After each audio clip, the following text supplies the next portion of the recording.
자, 이제 시장을 또 접근하러 개장 준비에 들어가야 되니까 헤르메스 스탁의 하창관 본부장도 함께 합류하셨네요. 고맙습니다. 네, 안녕하십니까.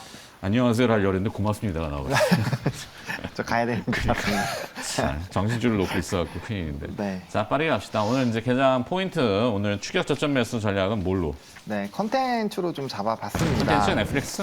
네, 사실 이제 넷플릭스 가입자 수가 감소하면서 이제 스튜디오 드래곤을 필두로 정말 많은 이제 컨텐츠 관련된 종목군들이 주가가 굉장히 많이 빠졌거든요. 네, 어제 근데 저희 A 스토리를 집중적으로 좀 많이 다뤘는데 결국엔 또 오르다가 밀리긴 했는데 한 10% 정도 오르긴 했더라고요. 네, 근데 일단은 뭐 지금도 사실은 좀 많이 내려온 상황이라서 넷플릭스, 그러니까 시장에서의 관점이 넷플릭스의 가입자 수가 줄어드니까 컨텐츠 제작사들의 이런 입장이 좁아질 것이다라고 주가를 뭐 그때 가격 대비해서 한 30~40%를 뺐거든요. 좀 큰 대형 종목으로 봤을 때, 뭐 스튜디오 드래곤 같은 경우는 9만 원대 있던 게 59,000원까지 빠졌기 때문에 정말 많이 빠졌는데 가입자 수가 일단 컨텐츠도 덕분에 올랐다라는 걸 우리가 확인을 했습니다. 그래서 이제 A스토리로 말씀을 해주신 것 같은데 넷플릭스에서도 우영우 덕분에 이제 올랐다라는 것들을 좀 표현을 해줬기 때문에 그만큼 어떤 컨텐츠를 보유하고 있는지가 결국에는 OTT 업체의 경쟁력으로 달라질 수 있다는 것들이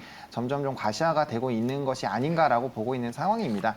게다가 최근에 이제 넷플릭스를 좀 구독해서 보시는 분들 같은 경우는 아마 우리나라 드라마들이 탑10 안에 들어가는 것들 정말 많이 확인을 해보실 수 있을 텐데 그만큼 우리나라를 좋아하는 이런 이제 이 나라들이 많아지고 있다라는 거죠. 컨텐츠 부분에서. 그래서 예전에 뭐 블록버스터들도 많이 나오면서 이제 미국 영화 하면은 뭐 좋다 이런 식으로 방향성을 잡았던 것처럼 이제 우리나라 컨텐츠도 그러한 방향성으로 충분히 나아가기가 좋지 않을까라고 보고 있고 사실 미국 대비했을 때 컨텐츠 제작 비용이 여전히 뭐 10분의 1에서 10분의 2 정도밖에 안 됩니다. 그러니까 가성비가 굉장히 좀 좋죠. 근데 그런 거에 비해서는 뭐 이런 평가를 제대로 받지 못하고 있는데 어쨌든 우리나라 컨텐츠에 대한 수요들 그리고 뭐 2기라든지 1기가 굉장히 흥행하면서 2기로 넘어가는 것들이 또 올해 말부터 내년 이어지면서 이슈가 될 것이기 때문에 이런 것들은 전반적으로 컨텐츠 쪽에 대한 긍정적인 시각을 만들어낼 수 있지 않을까라고 생각을 하고 있고요.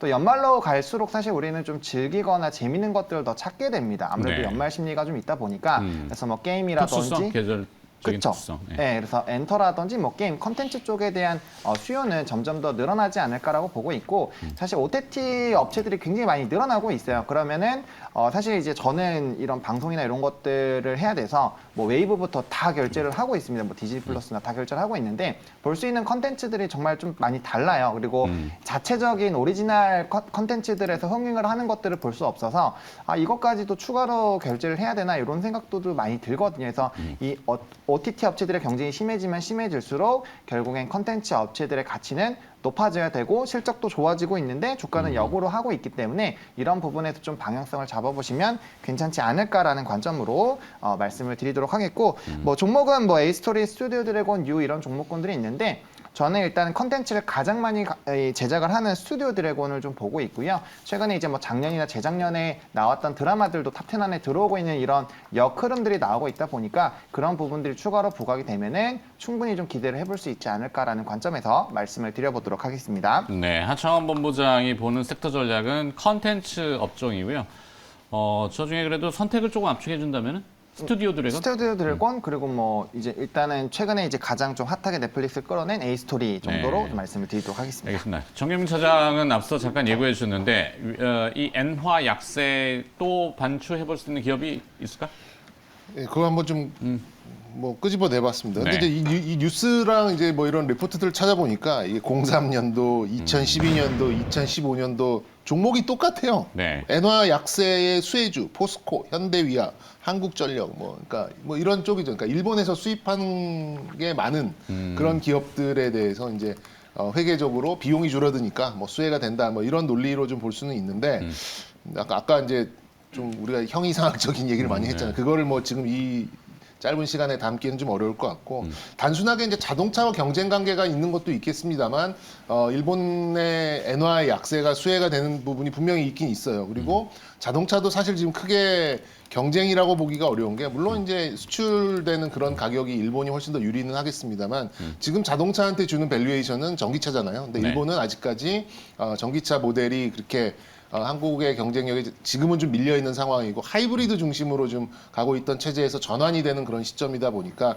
아직까지는 이렇게 뭐 자동차 부분에 경쟁 관계를 심하게 우리가 느낄 필요는 없어 보인다. 이렇게 좀 말씀드릴 수 있겠고, 말씀드렸듯이 엔화의 약세는 이제 엔화 부채가 많은 기업들이 부담이 줄어들 것이다. 혹은 또 일본에서 소재나 원자재, 소모품들을 수입하는 그런 기업들이 이제 수혜를 볼 것이다. 뭐 이런 논리가 좀 많긴 많았어요. 그래서 뭐 너무 좀 달고 다른 그런 종목들을 좀 제외를 한다면 그래도 뭐 일본 여행 쪽 볼 수 있겠고, 일본의 본사를 가지고 있으면서 지속적인 이제 소모품을 좀 가지고 오는 이제 그런 기업들을 좀 볼 수가 있겠습니다.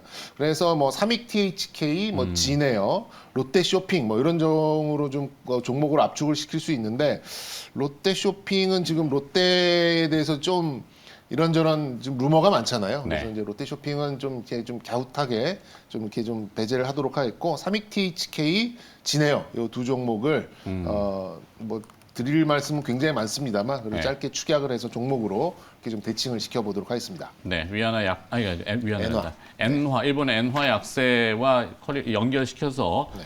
기업을 찾는다면은 그 삼익 삼익 THK, THK, 일본계가 일본 대주주? 자본이죠. 대주주고, 대주주고. 거기에서 이제 소모품이나 각종 원재료를 수입을 해서 이제 국내 유통을 하고 있기 때문에 아무래도 이제 좀 원가적인 부분이 좀 절감될 수 있겠고, 네. 진에어는 지금 일본 쪽 노선이 여행. 거의 네.